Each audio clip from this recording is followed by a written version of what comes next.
కార్యక్రమంలో ఇప్పుడు భాగవతంలో రామాయణ భారతాలు శ్రీమతి ఎంకే ప్రభావతి గారి ప్రసంగం వినండి. రామాయణ భారత భాగవతాలు భారతీయులకు ఉపాసనా గ్రంథాలు. ఇందులో తొలిగా వ్రాయబడినది రామాయణం. దీనిని త్రేతాయుగంలో వాల్మీకముని వ్రాశారు. భారతం ద్వాపర యుగంలో వ్యాస మహర్షిచే రచింపబడింది. తర్వాత కొంతకాలానికి చిత్తశాంతిని పొందేటందుకు నారద మహర్షి సూచనల మేరకు వ్యాస మహర్షియే భాగవత రచన చేశాడు. ఈ ప్రసంగంలో ఆంధ్ర భాగవతంలో రామాయణ భారతాలను పోతన ఎలా రూపొందించారో తెలియజేస్తున్నాను. రామాయణ భారతాలను ఇతిహాసాలంటారు. అంటే వాస్తవముగా జరిగిన చారిత్రక విషయాలు. ఇందులో కల్పనలుండవు. ఇక భాగవతానికి పురాణ ప్రశస్తి కలిగింది. పురాణ లక్షణాలను బట్టి ఆయా కాలాల రాజవంశీకుల చరిత్రలను కూడా తెలుపుతుంది. ఆ విధంగా సూర్యవంశపు రాజుల చరిత్రలను తెలిపేటప్పుడు రామాయణం, చంద్రవంశపు రాజుల చరిత్రలు వివరించబడ్డాయి. పాండవులు చంద్రవంశజులే అయినప్పటికీ కౌరవ పాండవుల మధ్య నడిచిన కథనే భారతం అని పేర్కొనబడింది. ఇప్పుడు రామాయణం. భాగవతంలోని నవమ స్కంధంలో 205 పద్యాలలో రామాయణ కథ వివరించబడింది. శ్రీరామచంద్రుడు పోతనగారి ఇష్టదైవము. పైగా భాగవతమును ఆంధ్రీకరించి తనకంకితమిమ్మని కోరినవాడు అని విశదీకరించి వ్రాయలేదు పోతన. రామకథను అలాగని కథలోని ఏ ఘట్టమును విడువలేదు, మరియు ఏ ఘట్టమును విస్తరించి వర్ణించలేదు. సంక్షిప్తీకరణమును పాటిస్తూ ఒక్కొక్క పద్యములో ఒక్కొక్క ఘట్టమును పొందుపరిచాడు. రచనా శైలి కూడా ఇతర స్కంధాలలో కన్నా ఇక్కడ ప్రౌఢంగా దర్శనమిస్తుంది. కొన్ని పద్యాలనిక్కడ ఉదాహరణలుగా చూపుతాను. శ్రీరామ జననము ఇలా వర్ణించబడినది. అమరీంద్రాశకు పూర్ణచంద్రుడు ఉదితుండైనట్లు నారాయణాంశమునన్ బుట్టే మదాంధరావణ శిరస్సంఘాత సంభేదన క్రమణోద్దాముడు రాముడా గరితకున్ కౌసల్యకున్ సన్నుతా సమనైర్మల్యకతుల్య కంచిత జనుస్సంసార సాఫల్యకున్. తూర్పు దిక్కులో చంద్రుడుదయించినట్లుగా రామచంద్రుడు కౌసల్యకు ఉదయించినాడు. నారాయణాంశమున దశకంఠుని తునుమాడుటకు తన జననము సఫలము గావించుకొన్న కౌసల్య రామునికి జన్మనిచ్చినది.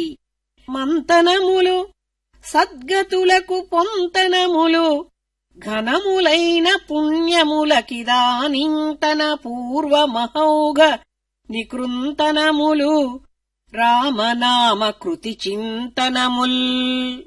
రామనామస్మరణ వలన కలిగే ఫలితములు ఇటువంటివి. ఏకాంతములో జరుపు మంతనాల వలె సన్మార్గదాయకములు, గొప్పవైన పుణ్యాలకు నిలయాలు, ఇతఃపూర్వము చేసిన పాపములను కత్తిరింపజేయగల సామర్థ్యము కలవి.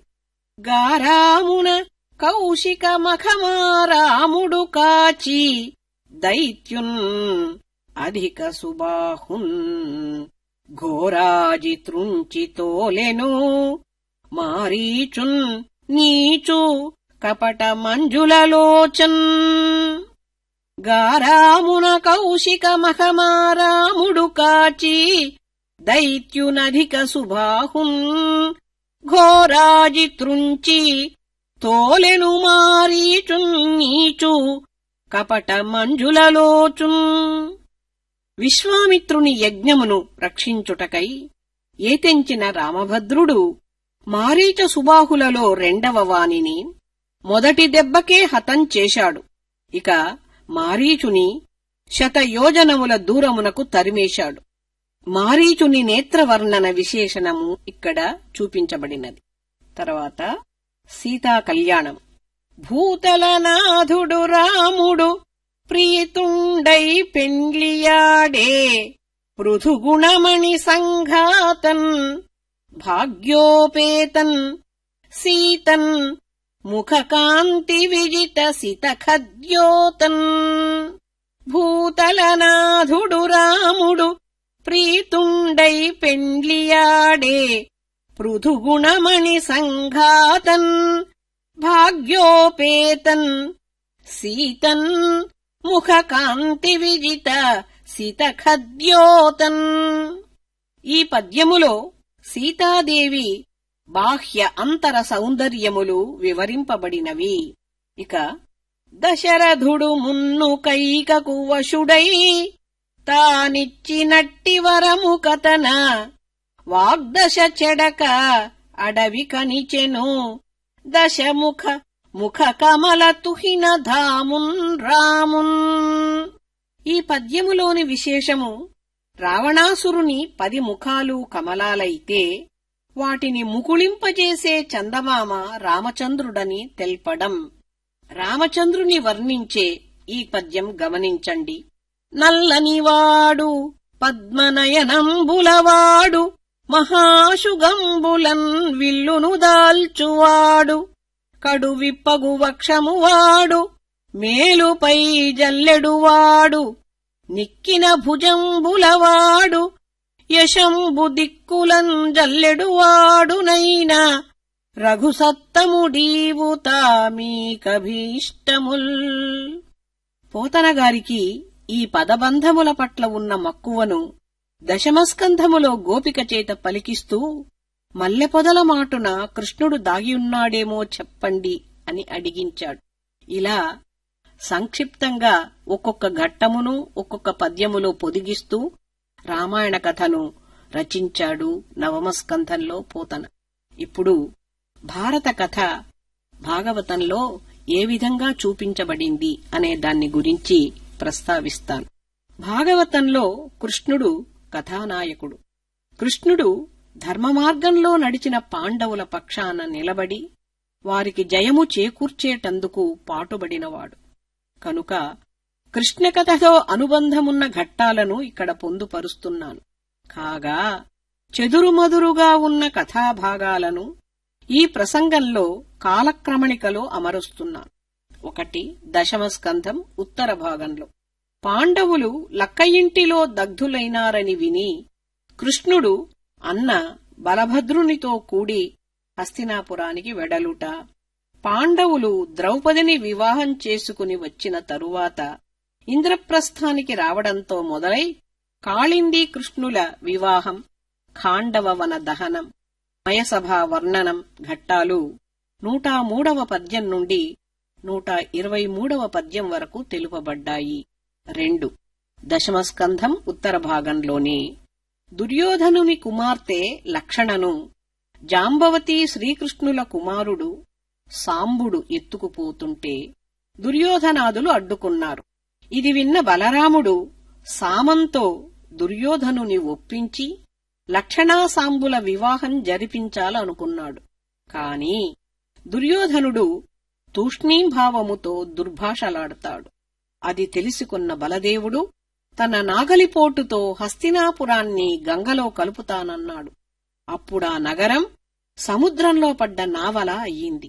దానితో మదము దిగిన దుర్యోధనుడు బలదేవుని పాదాల వద్ద మోకరిల్లి పిల్లల పెళ్లి చేసి పెద్దరికము నిలుపుకున్నాడు. 3 దశమస్కంధం ఉత్తర భాగంలోని స్యమంత పంచకం అనే చోట ఒకానొక గ్రహణ స్నానానికి 3 చోట్ల నుండి వచ్చిన బంధువర్గాలు కలుసుకుంటారు. వారెవరెవరంటే ద్వారక నుండి కృష్ణాదులు, వ్రేపల్లె నుండి నందాదులు, ఇంద్రప్రస్థం నుండి ధర్మరాజాదులు. ఈ సందర్భంలో శ్రీకృష్ణుని అష్టమ భార్య అయిన లక్షణ తమ వివాహ వృత్తాంతాన్ని ద్రౌపదికి వివరిస్తుంది. ఇవి 1034వ పద్యం నుండి 1114వ పద్యం వరకు వర్ణించబడింది. 4వ అంశం ఇదే స్కంధంలో 1165వ పద్యం నుండి 1176వ పద్యం వరకు సుభద్రా కళ్యాణం వివరించబడింది.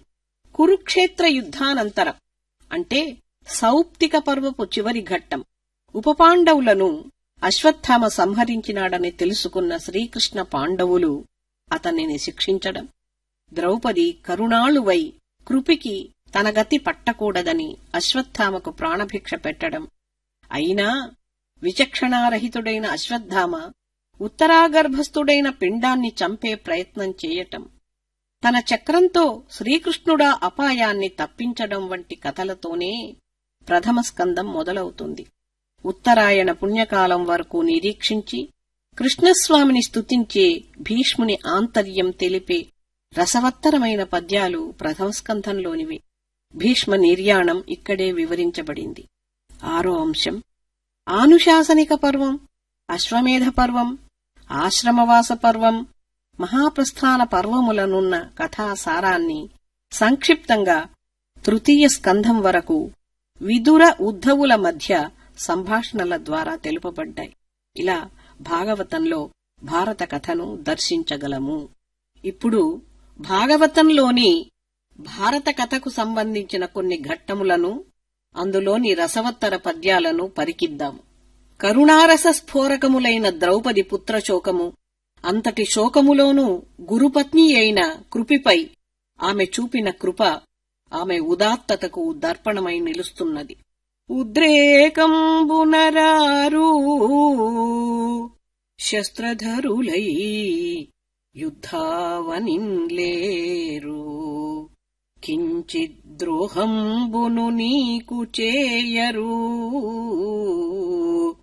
బలోత్సేకంబుతో చీకటిం భద్రాకారుల చిన్న పాపల రణప్రౌఢక్రియాహీనులన్ నిద్రాసక్తుల సంహరింపనకటా నీ చేతులెట్లాడెను. ఇట్లేడ్చు ద్రౌపది అశ్వత్థామను చంపి గురుపత్నికి గర్భశోకము కలిగించవలదని చెప్పగా భీముడు క్రుద్ధుడై కొడుకుల బట్టి చంపెనని కోపము నొందదు, బాలఘాతకున్ విడువుమటంచు చెప్పెడిని వెర్రిది ద్రౌపది వీడు విప్రుడే, విడువగనేల చంపుడిటు వీనిని మీరలు చంపరేని నా పిడికిటి పోటునన్ శిరము భిన్నము చేసెదా చూడుడిందరు. ఇట్లు పలుకుతున్న భీముడిని శ్రీకృష్ణుడు అనునయించాడు.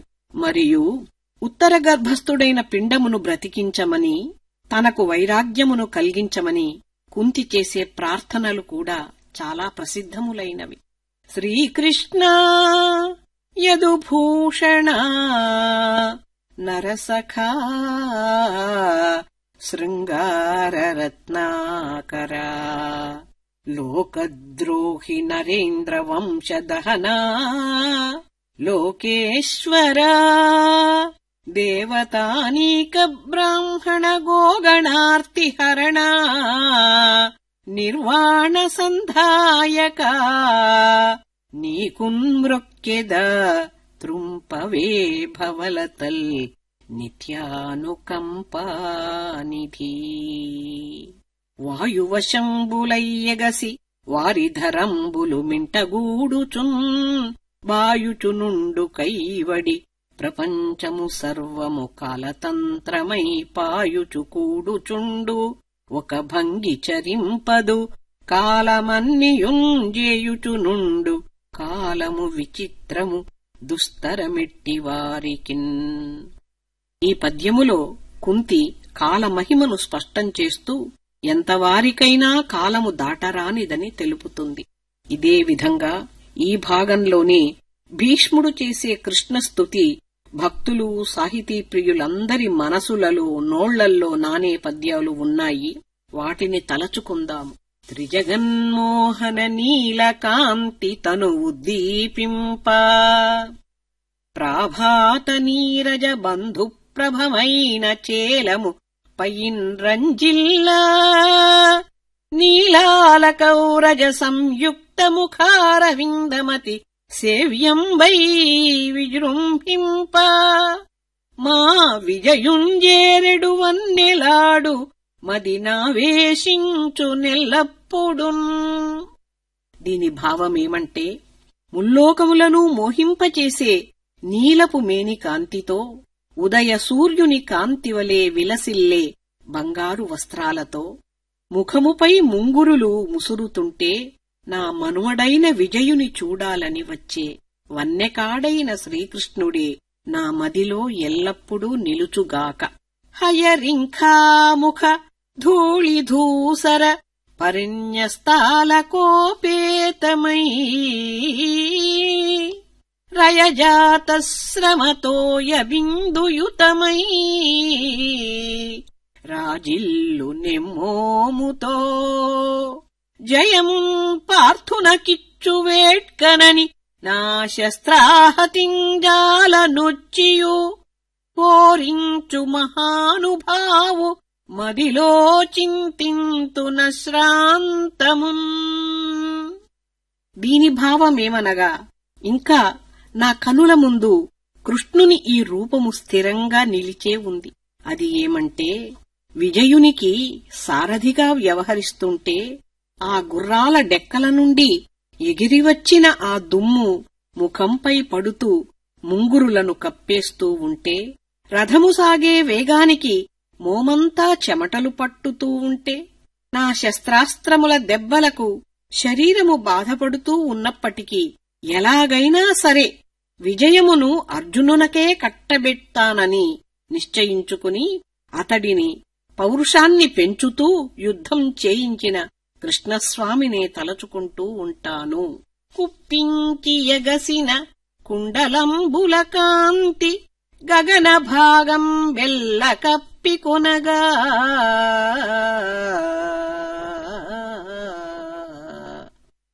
ఉడికిన నోర్వక ఉదరంబులోనున్న జగముల వ్రేగున జగతి కదలా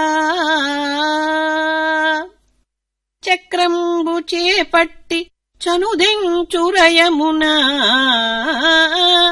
పైనున్న పచ్చని పటముజారా నమ్మితి నాలావు నగుబాటు సేయక మన్నింపుమని క్రీడి మరల దిగువా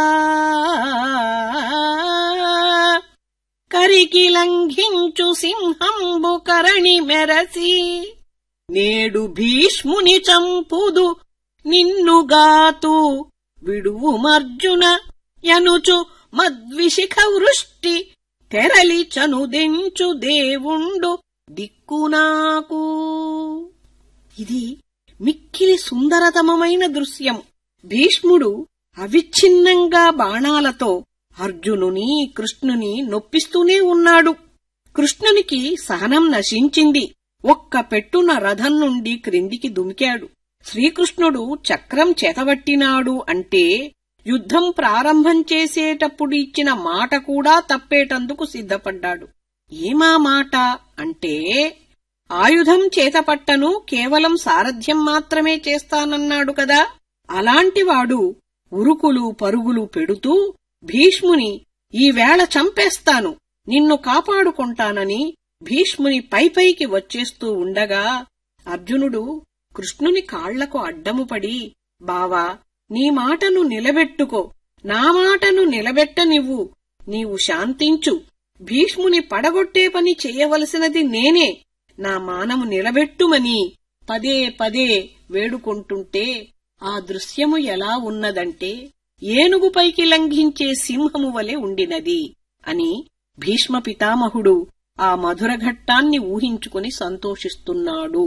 ఒక సూర్యుండు సమస్త జీవులకు తానొక్కొక్కడై తోచుపోలిక, ఏ దేవుడు సర్వకాలము మహాలీలన్ నిజోత్పన్న జన్య కదంబంబుల హృత్సరోరుహములన్ నానా విధానూన రూపకుడై ఒప్పుచుండు నట్టి హరినే ప్రార్థింతు శుద్ధుండనై.